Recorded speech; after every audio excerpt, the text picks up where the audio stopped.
الخوت السلام عليكم. هذا الفيديو مهم بزاف داكشي علاش اول حاجه غادي نطلب منك غادي دير اعجاب للفيديو قبل ما تبدا تتفرج وغادي تبارطاجيه، حيت ثق بيا غادي تعتق بيه شحال من واحد اللي غادي يتصدم منين غادي يشوف هذا الفيديو. تخيل معايا وهذا الشيء راه واقعي، تخرج لك الورقه ديال الاستفاده من التغطيه الصحيه بالمجاني، يعني ما غادي تخلص حتى شي حاجه. ومنين تمشي للسبيطار وانت عوال على انك غادي دوز فابور ما غتخلص والو وتدفع لهم الورقه، يصدموك ويقولوا لك بلي ان التغطيه الصحيه ديالك متوقفه وانت ما غاديش تعرف السبب منين جاي. ولكن الا تبعتي معايا الفيديو من الاول حتى للاخير غادي تعرف السبب قبل ما تطيح في هذا المشكل. داكشي علاش غادي نطلب منك تحط داكشي اللي في يدك وتتبع معايا الفيديو حتى للاخر. كيف عرفنا جميع باللي كاع الناس اللي كانت عندهم بطاقه الرامد رجعوهم مباشره للتضامن. كاين اللي طلبوا منه باش يولي يخلص واحد المساهمه شهريا، وكاين اللي غادي يستافد بالمجان، يعني ما غادي يخلص حتى شي حاجه والدوله اللي غتكلف بهذا الشيء. وهذا الشيء اللي شفنا في الاشهار ولا سمعنا في الراديو وبزاف ديال الناس اللي تكلموا على هذا الموضوع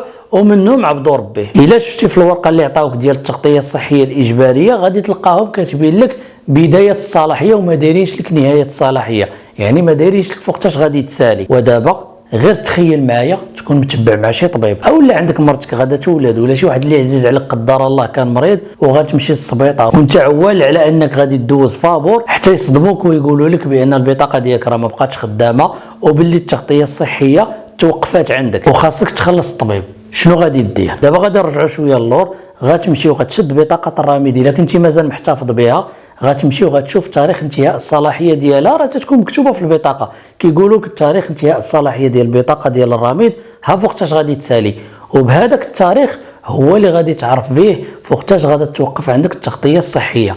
نعطيكم مثال، دابا انت قدر الله مشيتي دوزتي عندك بطاقه الرامد غادي تسالي لك في واحد في شهر 2 ديال هذا العام. الا مشيتي دابا واخا عندك الورقه ديال تضامن منين كتمشي كتلقاها متوقفه. علاش؟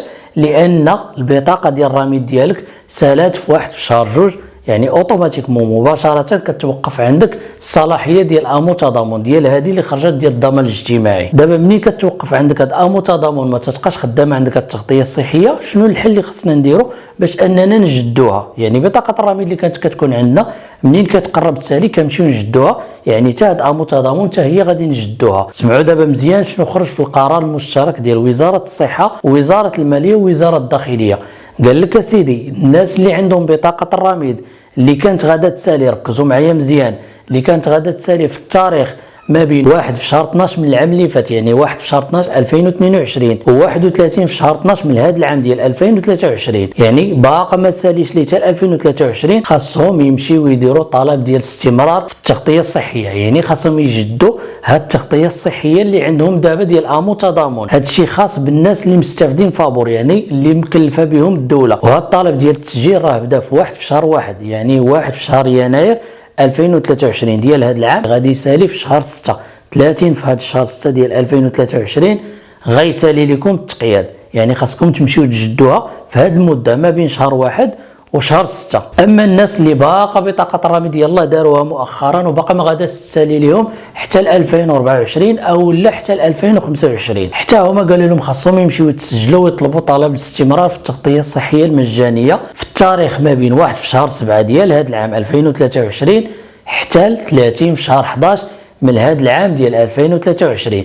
يعني ولو غتسالي لك في 2024 او لا في 25 خاصك تجددها في هذا العام هذا، يعني اقصى حاجه هي 30 في شهر 11 2023. دابا السؤال اللي غيكون تيدور في بالك هو كيفاش غادي ندير نجدد هاد التغطيه الصحيه الاجباريه، يعني كيفاش غادي ندير طلب الاستمرار في التغطيه الصحيه المجانيه. باش تجدد التغطيه الصحيه ديالك غادي دوز 3 ديال الخطوات. اول خطوه غادي دير هي غادي تمشي تسجل في السجل الوطني للسكان. ثاني خطوه غادي دير هي غادي تسجل في السجل الاجتماعي.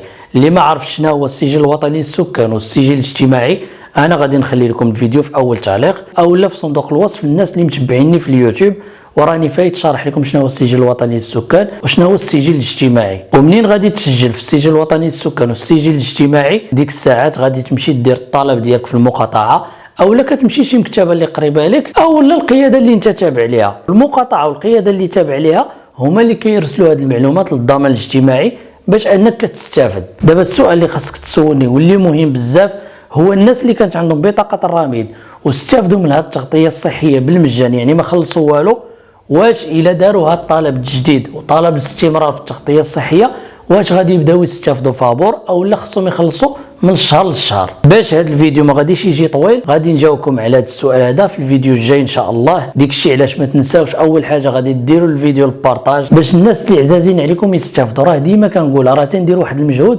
وكنبغي هذا المجهود هذا يوصل للناس بزاف والناس بزاف يستافدوا. هادشي علاش كنطلب منكم ديروا اعجاب الفيديو، تخليو لي تعليق زوين باش حتى انا نزيد نتحفز ونزيد نبحث اكثر.